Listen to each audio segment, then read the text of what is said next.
먼저 설교 전에 한 가지 말씀을 드렸으면 좋겠습니다. 이제 내일부터 이 교회 전체를 위한 기도 제목을 올리려고 합니다. 여러분 편한 시간에 하시면 좋을 것 같고요. 가능하신 분들은 저녁 8시나 9시 뭐 이렇게 시간을 정해서 이게 원래 이렇게 하나님 보시기에 얘들이 갑자기 왜 때를 쓰고 그러지 뭐 이런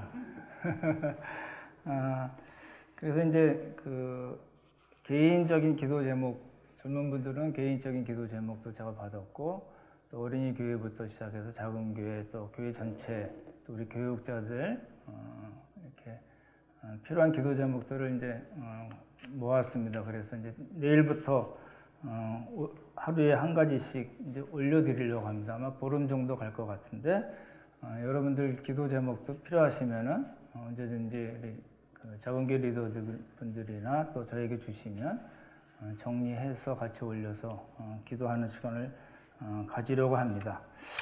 지금 이제 그 청정교회가 강화도 수련회 갔습니다. 지금 잘 먹고 잘 놀고 또 좋은 교제 나누려고 생각이 되고 위해서 계속 기도해 주시면 좋겠습니다. 그런 생각이 들었어요. 이제 가을이 왔죠? 네, 온 걸로 하고 작은 교회 차원에서 이렇게 하루나 또 형편이 되신 분들은 또 1박 2일 이렇게 수련회를 좀 가시면 좋을 것 같아요. 주일날 껴서 못 가실 일은 없고요. 토요일하고 주일날 가시면 되니까 그렇게 해서 작은 교회 수련회를 하셔도 좋고 1박 하셔도 좋고 그래서 좀 많은 교제도 나누고 서로를 잘 알아가는 그리고 서로를 위해서 기도하는 그런 시간을 가졌으면 좋겠습니다. 이게 수련회라니까 뭐 목사 모시고 이런 안 그래도 됩니다. 여러분끼리 충분히 하실 수 있으니까 그렇게 계획을 짜시면 어떻겠나 싶습니다. TV 보면 그 호텔 광고 많이 나오잖아요. 그러니까 잘 활용하시면 좋을 것 같습니다. 하나님의 말씀 전하겠습니다.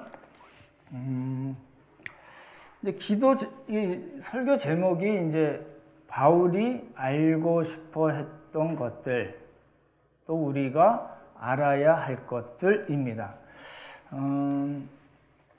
이제 바울이 3가지를 얘기를 합니다. 이제 첫 번째는 그리스도를 알기를 원합니다.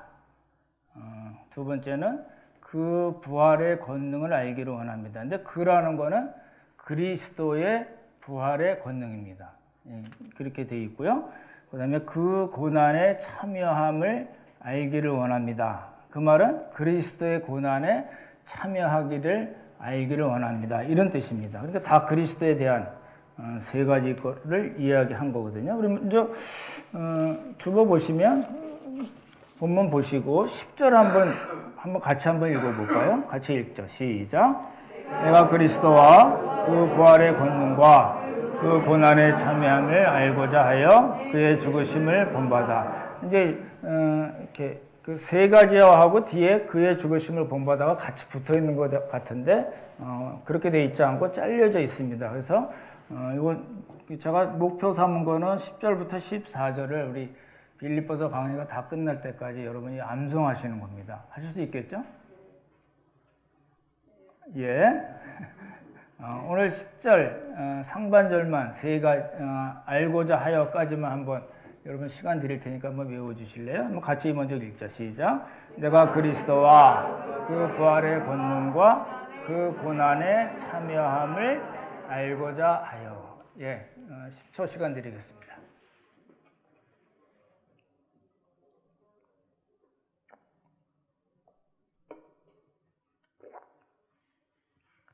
예, 절 보시고 하실 수 있겠죠?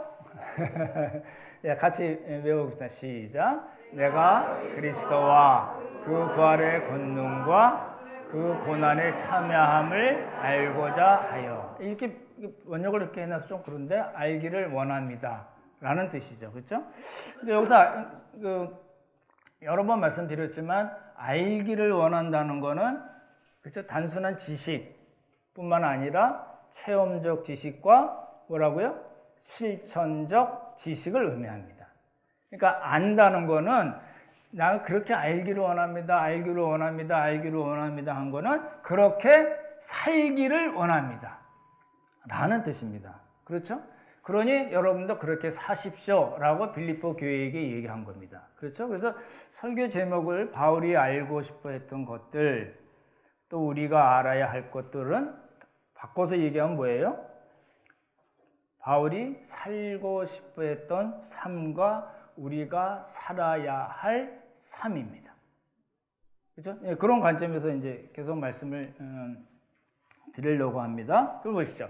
세 가지 뭐 알기 원했다는 건 뭐예요? I want to know 뭐예요? 첫 번째 그리스도를 알기를 원합니다. 두 번째요? 부활의 권능. 그리스도의 부활의 권능을 알기를 원합니다. 세 번째 그 고난에 참여함을 알기를 원합니다. 이게 말이 어려우니까 고난에 참여하고 싶습니다. 그리스도의 고난에 나도 동참하고 싶습니다. 라는 걸로 이해를 하시면 좋을 것 같습니다. 요거는 이제 그 전체 주제가, 빌립보서의 전체 주제가 내주 그리스도 예수를 아는 지식이 가장 고상하다라는 겁니다. 그렇죠? 그거를 이제 구체적으로 설명을 한 거예요. 그렇죠? 그래서 그리스도를 알고, 그리스도의 부활의 권능을 알고, 그리스도의 고난에 참여하기를 원합니다. 라고 얘기한 겁니다. 지난주에도 말씀드렸지만 조금 이상하게 보셔야 됩니다. 왜 이상하게 봐야 될까요? 바울은 이미 그리스도를 충분히 알고 있는 사람이잖아요. 그렇죠? 예, 다메섹 사건에서 세 가지 말씀드렸죠. 중생의 역사가 있었고, 개인적으로 중생의 역사가 있었고, 성령 충만했고, 복음을 계시받았고, 그뿐만 아니라 뭐예요? 이방인의 사도로 부르심을 받았어요. 그래서 여태껏 20년 넘게 사역을 해오고 있는 그 바울이 로마 감옥에서 뭐라고 얘기했어요? 나는 그리스도를 알기를 원합니다. 좀 이상한 거예요. 두 번째, 그 부활의 권능. 그리스도의 부활의 권능을 알기를 원한다. 이제 여러분 잘 아시는 로마서나 고린도전서, 특별히 고린도서 15장인 부활장이라고 그러잖아요. 로마서에서도 그렇고 이미 그리스도의 죽음과 부활로 우리들이 영적으로 이미 부활했고 마지막 날 우리도 육체적으로 부활할 것입니다. 라고 부활에 대한 설명을 잔뜩 해놨어요. 그리고 와서 빌립보에서 뭐라고 그랬어요? 그리스도의 부활의 권능을 알기를 원합니다. 좀 이상하잖아요. 그러니까 여기서 탁 눈치를 채셔야 됩니다. 바울이 얘기하는 부활의 개념은 우리가 알고 있는 부활의 개념하고 다른 겁니다. 또 다른 부활이 있나? 그 얘기가 아니고 지금 빌립보서는 누구에게 쓴 거예요? 빌립보 교회에게 쓴 거예요. 빌립보 교회에게 왜 썼어요?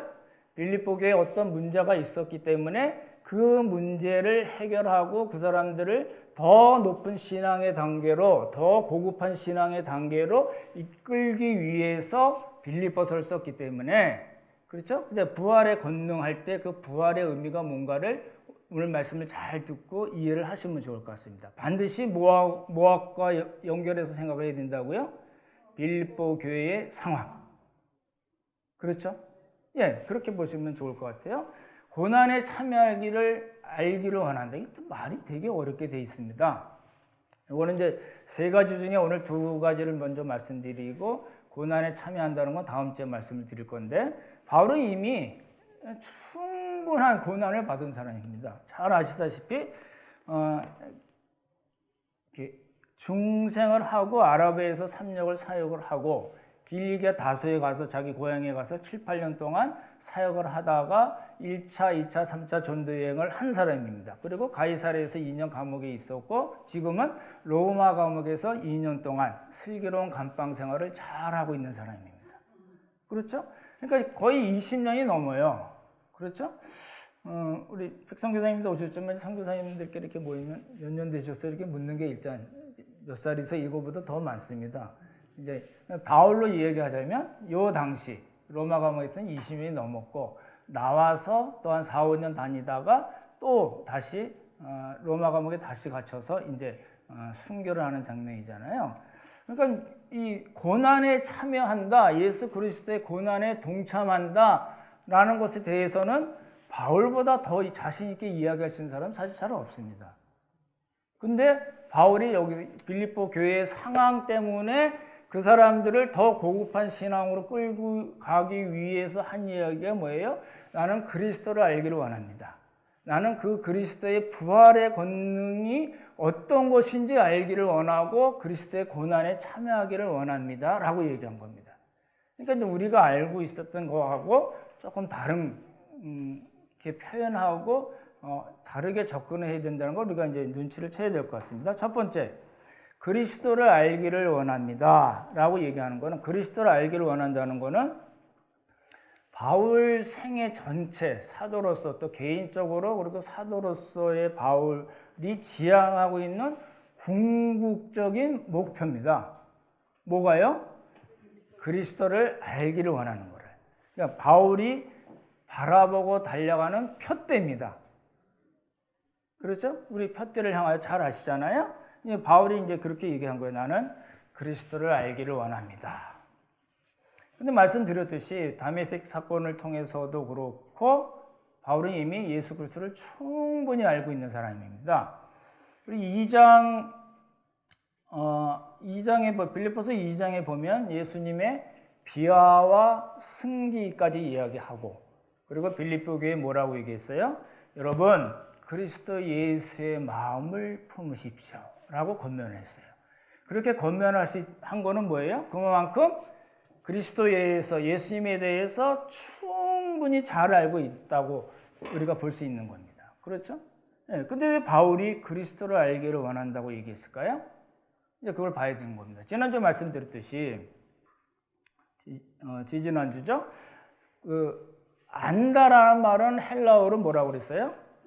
예, 그노시스라고 합니다. 그렇죠? 그리고 히브리어로는 야다라고 합니다. 이제 그노시스는 동사로는 기노스코라는 건데 몰라도 됩니다. 안다는 것은 무슨 뜻이냐면 어떤 객관적인 지식만 이야기하는 게 아닙니다. 포함이 돼요.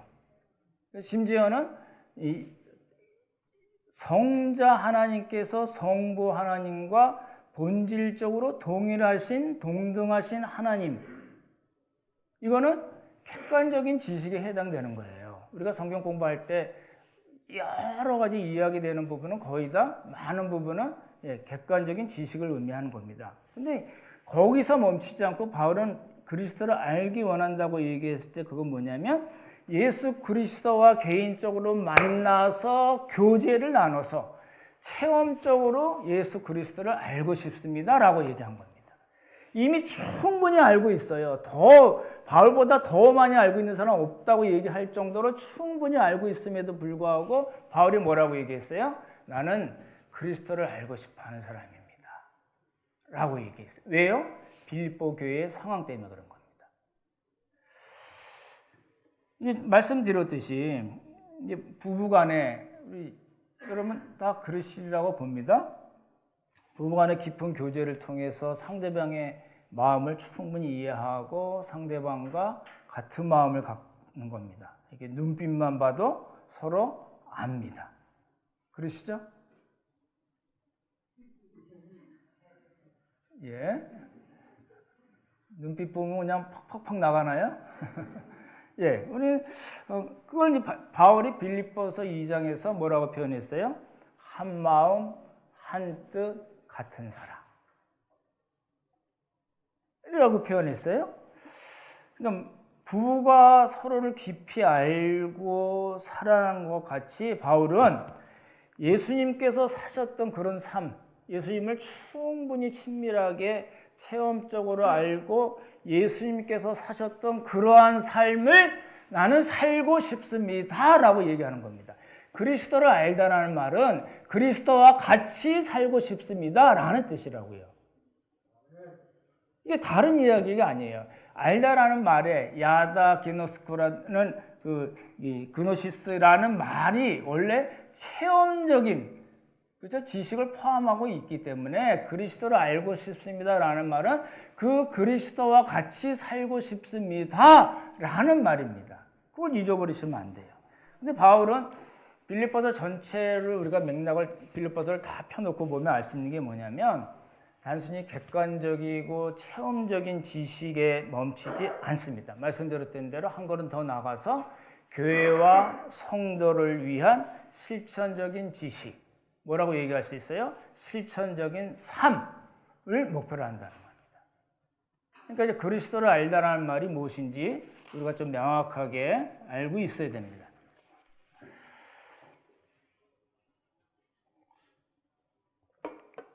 그러면 이제 우리가 질문을 해봐야 되는 겁니다. 그렇죠? 이 말씀에 근거해서 우리 자신에게 이제 스스로 질문을 해야 되는데 그런 거잖아요. 저도 말씀 준비하면서 많은 고민을 했습니다. 나는 과연 개인적으로 퍼스널리 이 객관적인 지식 말고 객관적인 지식은 제가 그래도 좀 있어 보이죠? 그냥 있어 보이는 겁니다, 사실은. 네, 근데 개인적으로 예수 그리스도를 얼마나 많이 알고 있는가? 내가 체험적으로 예수님을 얼마나 많이 알고 있는가? 내가 얼마나 교회와 성도를 위한 삶을 살고 있나를 이제 반추하게 되는 겁니다. 내 자신을 살펴보는 거예요. 만약에 없다면 체험적인 지식이나 또 실천적인 지식, 실천적인 삶이 없다면 우리는 가난하게 살고 있는 겁니다.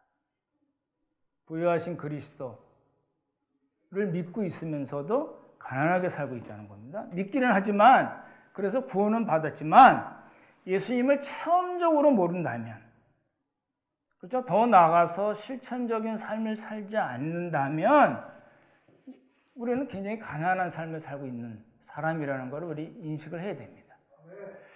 어떤 경우는 그런 경우가 있습니다.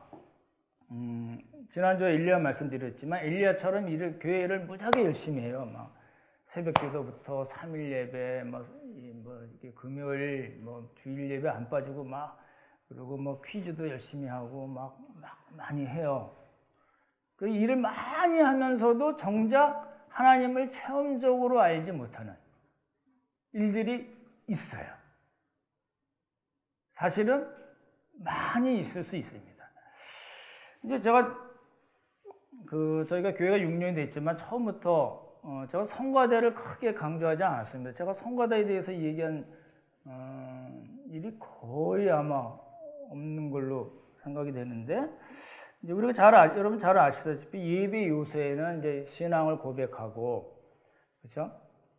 하나님께 기도드리고 다 함께 하나님을 찬양하기도 하고 또 대표로 기도하기도 하고 또 성가대 찬양을 하기도 하고 또 설교하고 보통 그게 다 이제 예배의 요소잖아요. 근데 성가대 찬양은요, 이거는 굉장히 이 역사가 오래된 겁니다. 다윗을 아시겠지만 다윗이 찬양대를 성가대를 조직하고 이런 부분들이 구약부터 계속 나오잖아요. 그리고 이제 한국에 복음이 들어오고 교회가 생기자마자 생겨난 건 사실은 성가대입니다. 그렇잖아요? 근데 그럼에도 불구하고 우리 함께하는 교회에서 제가 처음부터 성가대를 조직하려고 노력하지 않고 그래야 된다고 이야기한 적도 사실은 거의 없었던 것 같습니다. 이 두 가지 이유 때문에 그래요. 뭐 때문에 그러냐면요, 성가대를 하시는 분들이 교회를 형제 자매들을 돌봐야 될 만한 분들인데 성가대를 하면서 성가대 뒤로 숨는 경향이 있습니다. 뭐라 그러면 나 예배 꼬박 참석하고 예배 전에 와서 성가 연습도 하고 성가대도 하고 밥 먹고 성가 연습도 하잖아. 이러면서 정작 성도들을, 형제 자매들, 지체들을 돌봐야 될 만한 분들인데 그거 안 하고 그냥 그걸로 성가대 안으로 숨어드는 경향이 있어서 제가 처음부터 진행을 안 했던 거고, 그리고 이제 자타가 공인하는 교회의 핵심 멤버라고 생각하는 경향이 있어서 그렇습니다. 여러분 잘 아시다시피 이제 노래를 너무 못하는 분들은 이제 또 뜻이 있는 분들은 주일학교를 섬기기도 하고 교사하면서 봉사하시잖아요. 성가대 하시는 분들이 그런 경향이 있을까 봐 나는 서비스를 제공하는 사람이고 다른 분들은 헌금하고 그것을 누리는 사람으로 교회가 알지 못하게 그렇게 이분화되어 있는 경향이 있기 때문에 성가대부터 만들면 안 되겠네라는 생각이 들었습니다. 그죠? 그래서 지금까지 온 거고, 지금은 그런 게 별로 없을 것 같아요. 그렇게 판단이 되고, 그래서 우리 운영회 때도 성가대 얘기가 나왔을 때, 저도 찬성을 했고, 또 중청도 말씀을 드렸고, 그랬습니다. 보십시오. 여러분, 이게 하고 싶은 생각이 없으신가요? 나 정말 이렇게 하나님을 찬양하고 싶어. 이런 마음이 없나요? 예? 근데 나와서 하기 싫다는 건가요? 아니, 이랬으면 좋겠어요. 몇 사람이 와서, 우리, 서너 분이 와서, 이렇게, 만만 분들끼리, 우리 한번 찬양하고 싶다고. 그랬으면 좋을 것 같기도 하고, 작은 교회 차원에서 해도 좋을 것 같고, 청년들이 해도 좋고, 가족끼리 하셔도 좋고, 부부가 두 손 잡고 하나님 찬양해도 좋을 것 같고, 중창팀을 만들어줬고, 성가대를 만들어줬고, 아무 관계 없지만, 어떤 방식이든지 하나님을 찬양하는, 그걸로 우리가 나가야 된다는 겁니다. 우리 아멘 같이 한번 할까요? 예, 책임지셔야 됩니다. 아멘에. 그랬으면 좋겠어요. 그래서 찬양 예배도 제가 말씀드린 거예요. 설교 길잖아요, 제가. 그러니까 20-30분에 설교 끝낼 수 있습니다. 20분 할 수 있습니다. 나도 할 수 있다. I can do it. 찬양 예배 하면 좋을 것 같아요. 한 달에 한 번씩, 또 여러분이 더 원하시면 한 달에 2번도 좋고 3번도 좋고 매주도 좋아요. 왜 그 말씀을 드릴까요? 예수 그리스도를 아는다는 이야기는 그분같이 살기를 원한다는 거고, 그 안에는 뭐가 포함이 되어 있어요? 하나님을 찬양하고 하나님께 영광 돌리는 것이 반드시 포함되어 있습니다. 하나님을 아는 지식, 예수 그리스도를 아는 지식은 우리로 하여금 삼위 하나님을 찬송하게 만듭니다. 괜히 갖다 붙이는 이야기가 아니고요. 빌립보서 1장 11절 보시면 같이 볼까요? 1장 11절 같이 읽죠. 시작. 예수 그리스도로 말미암아 의의 열매가 가득하여 하나님의 영광과 찬송이 되기를 원하노라. 2장 12절 보십시오. 2장 12절 같이 읽죠. 시작. 모든 입으로 예수 그리스도를 주라 시인하여 하나님 아버지께 영광을 돌리게 하셨느니라. 4장 20절 보십시오. 맨 뒤에 보시면 같이 읽죠. 시작. 하나님과 우리 아버지께 세세 무궁하도록 영광을 돌릴지어다. 아멘. 예, 이거 해야 됩니다. 예수 그리스도를 아는 지식은 당연히 하나님께 찬양하게 만들고요. 예수 그리스도를 아는 지식은 당연히 나와 함께 있는 지체들을 섬기고 돌보는 쪽으로 나갈 수밖에 없다는 겁니다. 근데 귀찮거나 여태껏 안 했는데 뭘 또 새롭게 코로나 다 끝나지도 않는데 또 하려고 그러냐 이러면서 안 하겠다고 그러면 하나님 아쉬울 거 있을까요? 하나님이 아쉬울 거 있을까요? 목사가 아쉬울 게 있을까요? 없습니다. 전혀 없습니다. 근데 그 찬양을 통해서 하나님의 영광과 찬송을 받으시고, 그뿐만 아니라 그 찬양하는 사람들에게 하나님께서 어떻게 하세요? 야, 됐어. 에이, 하지 마. 그러실까요? 아니요. 오해하실까봐 복 받는 길이라고 얘기하기는 힘들지만, 그 찬양하는 마음을 보실 때 하나님께서 어떠실까요? 그렇죠? 예, 그렇게 하셔야 됩니다. 우리의 시간과 재물과 우리의 삶을 투자해서 예수 그리스도를 알겠다고 결단하고 선택하시고 실제로 그렇게 사는 우리 모두가 되기를 예수님의 이름으로 축원합니다. 예, 제가 어제 어떤 분들이랑 같이 이제 식사하고 거기 이제 로뎀나무 설교를 가끔 해야 될 것 같다는 생각이 들더라고요. 예, 그래서 이제 식사도 대접해 주셔서 같이 말씀 나누면서 제가 그렇게 말씀을 드렸어요. 보십시오. 여러분에게 동일하게 그렇게 하시라고 권해드리고 싶어요. 설교를 들으실 때 이제 퀴즈를 하거나 또 성경을 읽으시거나 그럴 때 본문을 노트를 하나 이쁜 거 사셔가지고 그냥 버리면 아까울 것 같은 좋은 노트를 하나 사셔가지고 한쪽에 본문을 쓰십시오. 내가 그리스도와 그 부활의 권능과 그렇죠? 그 고난에 참여함을 알고자 하여 이렇게 쓰십시오. 쓰고선 그 말뜻이 뭔가를 여러분이 이해하고 깨달으신 대로 옆에다가 이렇게 반쪽을 잘라서 이렇게 써보시는 거예요.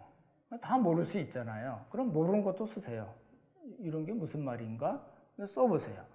그리고 이제 필요하시면 제가 설교 원고도 다 드리고요. 우리 이만 선생님께서 매주 설교 요약을 또 주시니까 놓치신 부분을 그거 보시면은 천천히 다 이해할 수 있으리라고 봐요. 그게 정리가 되면 그 말씀을 근거로 기도 제목을 삼으시면 좋겠다는 거예요. 나는 그리스도를 알기를 바울이 원한다고 그랬는데 고난을 알기를 원한다고 그랬는데 난 뭐지? 난 지금 뭐 하고 있지? 말씀에 자기 자신을 비추어서 그게 뭐가 돼야 돼요? 예, 기도 제목이 되는 겁니다. 그렇죠? 그리고 이제 가능하시면 부부가 하셔도 좋고 우리 자녀들과 하셔도 좋고 작은 교회에서 하셔도 좋고 같이 쉐어링을 하는 겁니다. 이런 말씀을 나는 이렇게 이해하고 이렇게 살았는데 그리고 이렇게 기도했는데 형제는 어떠시고 다음에는 어떠신가요? 하고 쉐어링을 같이 하는 겁니다. 그러면 부족했던 부분들이 어떻게 되겠어요? 서로 채워지겠죠. 이거 하자는 거예요. 그죠? 그렇게 하려면 어떻게 돼요? 선택하고 집중하셔야 됩니다. 대충 해서 절대 안 됩니다. 제 설교 내용이 이제 대충 막 시간 때우려고 그런 거 아닌 거 아시죠? 그러면 여러분에게 도움이 되기 위해서 준비해서 앞에 가로 열고 뼈 빠지게 가로 닫고 준비해서 말씀 드리는 거거든요. 그러니까 활용을 하셔야 됩니다. 그죠? 그렇게 해서 이게 시간이 쭉 지나다 보면요, 이게 자기만의 그 빌립보서 주석이 되는 겁니다. 그런데 또 나중에 다른 분들 설교 드릴 기회가 있으면 빌립보서 설교 드릴 게 있으면 또 듣고 잘 기록하셨다가 또 다시 넣고 비교해 보셔도 좋고 그렇죠? 그렇게 해서 하나님의 뜻을 점점 더 알아가고 예수 그리스도를 알아가고 그것이 뭐예요? 예수 그리스도를 알아간다는 것이 단순한 지식도 아니고 체험적인 지식이며 또 실천적인 지식, 교회와 성도를 섬기는 실천적인 지식으로 점점 더 나갈 거라는 겁니다. 그렇죠? 이제 두 번째 바울이 알고 싶어 했던 거는 그리스도의 부활의 권능입니다. 이제 오해를 하기 쉽죠. 우리가 잘 아시는 고린도전서 15장도 부활장이니까 바울이 벌써 부활에서 다 이야기한 겁니다. 로마서에도 여러 번 이야기했나요? 로마서 4장 보시면 제가 4장 25절을 제가 읽어드릴게요. 예수는 우리가 범죄한 것 때문에 내줌이 되고 뭐라고요? 우리가 범죄한 것 때문에 예수님이 내어줌이 되고 또한 우리를 의롭다 하시기 위하여 살아나셨느니라. 십자가와 우리의 제사함 또는 우리의 칭의를 이야기하고 우리를 의롭다 하시기 위하여 살아나셨습니다. 라고 부활을 이야기한 거예요. 그러니까 바울은 부활에 대해서 모르는 게 없어요. 그렇죠? 하나님이 다 계시해 주셨어요. 그렇잖아요? 근데 바울은 왜 예수 그리스도의 부활의 권능, 부활의 능력을 알기를 원한다고 얘기했을까요? 이제 그걸 봐야 되는 겁니다. 3장 10절 한번 10절과 11절 보시면 빌립보서 전체에서 부활이라는 말이 이 10절하고 11절에 나옵니다. 내가 그리스도와 그 부활의 권능과 그 고난에 참여함을 알고자 하여 그의 죽으심을 본받아 에서 한번 나오고 11절에 어떻게든지 죽은 자 가운데서 부활에 이르러 하노니 되게 이상하죠? 부활에 이르러 하노니 다다음 주에 말씀드릴 겁니다. 이게 무슨 말이냐는 거예요. 보십시오. 바울은 지금 부활을 이야기하고 있지만 빌립보서에서 두 번 부활을 이야기하고 있지만 두 가지 다 부활 교리, 부활 신앙, 부활 소망에 대해서 이야기하는 게 아닙니다. 이제 많은 분들이 오해를 해요. 제가 갖고 있는 주석도 그렇게 주석하는 게 있던데 그게 아니고요. 빌립보서를 우리가 이해할 때 가장 먼저 놓치지 말아야 될 게 뭐라고요? 꼭 염두에 둘 게 뭐라고요? 빌립보 교회의 상황 때문에 그런 거예요. 빌립보 교회의 그 상황 때문에 바울이 여러 가지로 이야기한 거거든요. 그러니까 여러 가지 이야기한 거를 거꾸로 이거는 빌립보 교회 상황 때문에 바울이 이렇게 이야기했구나라고 이해를 해야 돼요. 그렇죠? 그러니까 빌립보서 전체에 있어서 바울이 초점은 뭐냐면 바닥을 벅벅 끼고 있는 빌립보 교회입니다.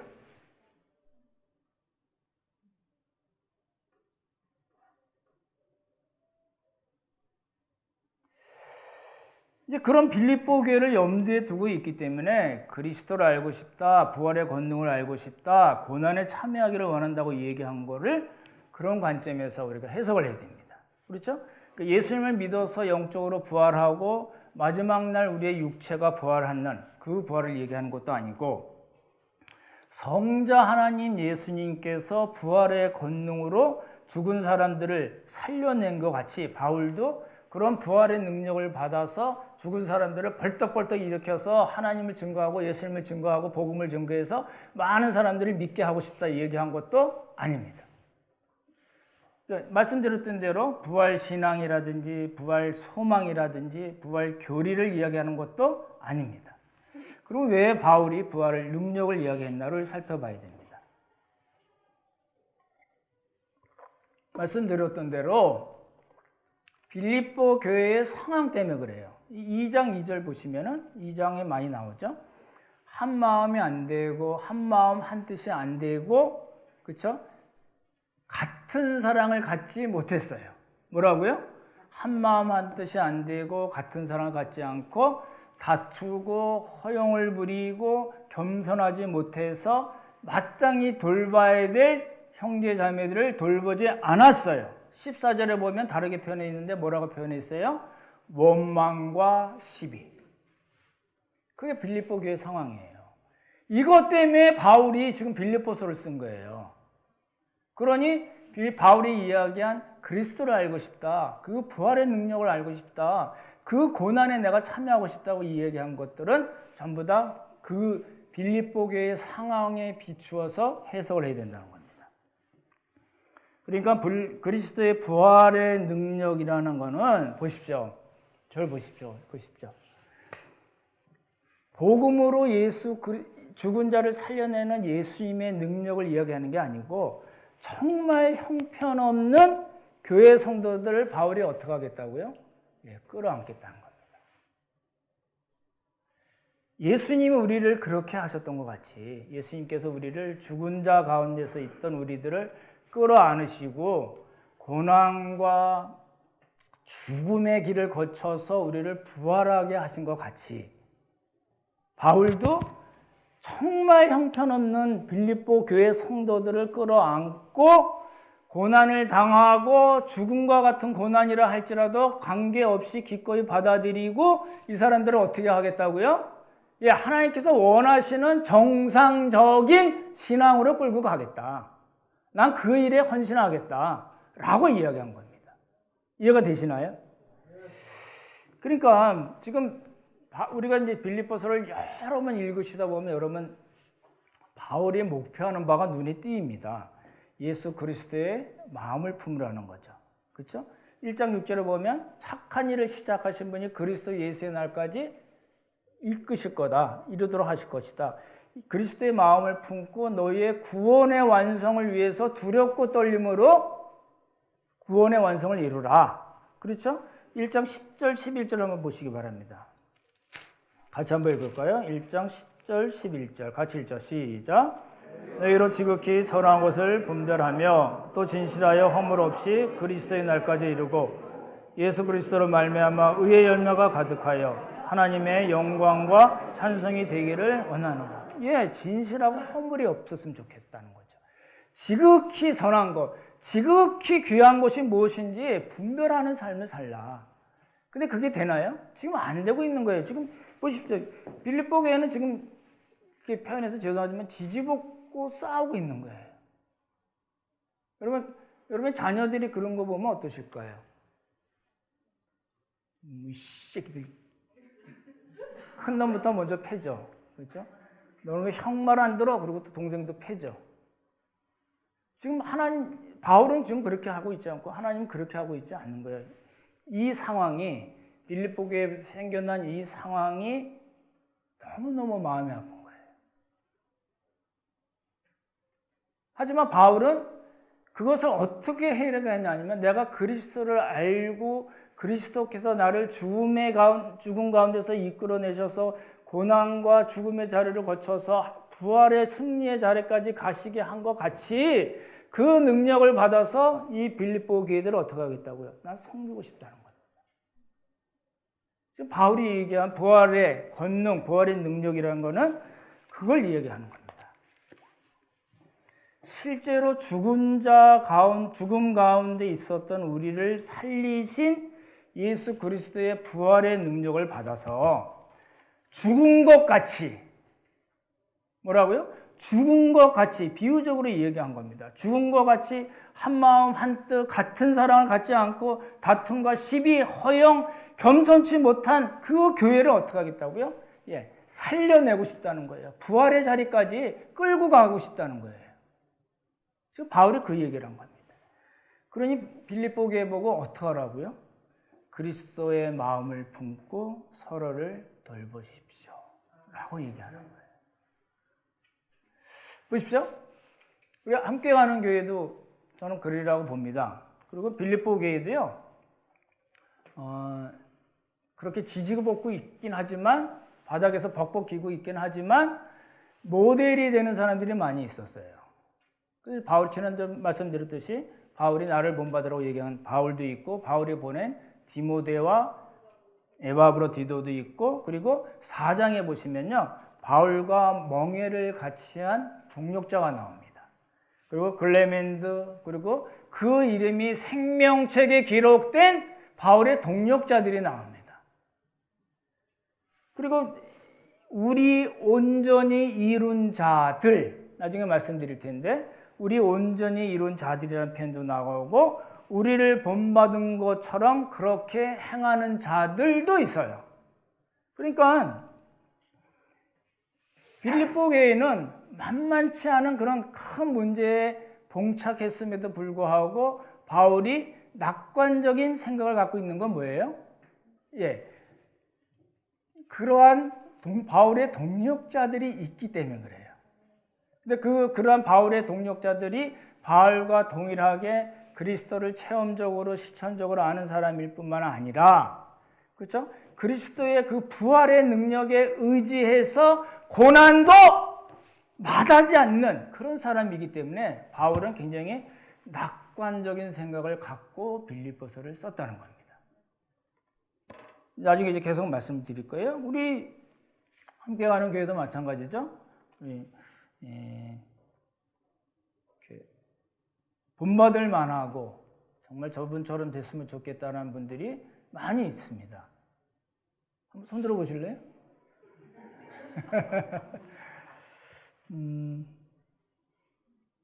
그래야 돼요. 그게 먼저 믿은 사람들에게 하나님께서 맡기신 일이에요. 특권이에요. 그랬으면 좋겠어요. 그렇죠? 아까 선교사님 말씀하셨잖아요. 선교사님도 사역하는 그 형제 자매들 때문에 기뻐요. 그렇죠? 그러실 거라고 봅니다. 그러면 그 사역의 대상이 되는 형제 자매들도 선교사님 부부를 통해서 기쁨을 얻고 본받을 만한 부분들이 많이 생겨나고 또 그렇게 살아서 하나님께서 원하시는 그런 정말 믿음의 삶으로 들어가는 거잖아요. 그렇죠? 우리도 그렇죠? 예. 네, 오늘 그럼 본문 말씀이 이제 우리에게 주시는 메시지가 뭔가를 봐야 됩니다. 다 말씀드렸어요. 그리스도를 안다는 것은 지식적이고 체험적이고 실천적인 지식 삶이다 말씀드렸고 부활의 능력이라는 것은 우리를 죽음에서 건져내신 예수 그리스도의 그 부활의 능력 그렇죠? 바울이 그 자체를 이야기하는 것이 아니라 그러한 부활의 능력으로 정말 저 바닥에서 벅벅 끼고 있는 빌립보 교회 형제 자매들을 죽음과 같은 고난을 통해서 부활의 자리까지 이끌어내겠다. 정말 하나님 기뻐하시는 그런 믿음으로 갈 수 있게 하겠다. 구원의 완성을 갖는 그런 사람들로 예수 그리스도의 마음을 품고 서로를 돌보는 사람들로 그렇게 끌고 가겠다라고 얘기한 겁니다. 그렇죠? 그러니까 보십시오. 우리도 이제 사실 그럴 것 같아요.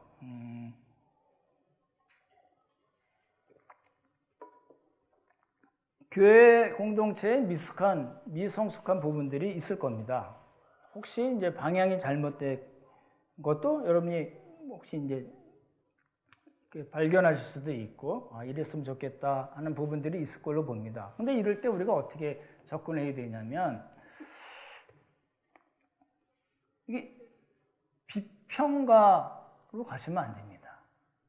설교를 듣고서 이렇게 설교를 논하는, 저 사람이 잘했네, 못했네, 라는 이렇게 논하는 쪽으로 가면 안 됩니다. 그리고 재판관으로 가지도 말아야 되고, 구경꾼으로도 가지 말아야 됩니다. 제가 지금 말씀드린 이 부분은 사실은 굉장히 많은 고민을 하고 말씀을 드린 겁니다. 미성숙하고 잘못된 부분이 있으면 그렇게 가지 말고, 예수님께서 주신 그 마음, 그리스도의 마음과 그 능력으로, 그렇죠? 비난하고 정죄하는 쪽이 가는 게 아니라 어떻게 하라고요? 끌어안고 죽음과 같은 고난을 거쳐서 정상적인 믿음으로, 정상적인 교회 공동체로 가도록 그렇게 헌신하는 것이 필요하다. 그 이야기입니다. 아무쪼록 서로를 용납하고 그리스도의 사랑으로 품고 끌어안고 함께 주의 길을 가는 우리 모두가 되기를 주님의 이름으로 축원합니다. 참 좋으신 성부, 성자, 성령 하나님, 바울이 가졌던 그 그리스도의 마음을 우리에게도 허락하여 주시옵소서. 이렇게 저렇게 논하고 비평하고 비난하고 재판관이 되거나 또 구경꾼으로 가지 않게 하시고, 우리들에게도 동일한 그리스도의 마음으로 서로를 돌보는 그런 귀한 공동체 되도록 주님께서 복의 복을 더하여 주시옵소서. 은혜를 감사드리오며 귀하신 예수님 이름 받들어 기도드렸사옵나이다. 아멘.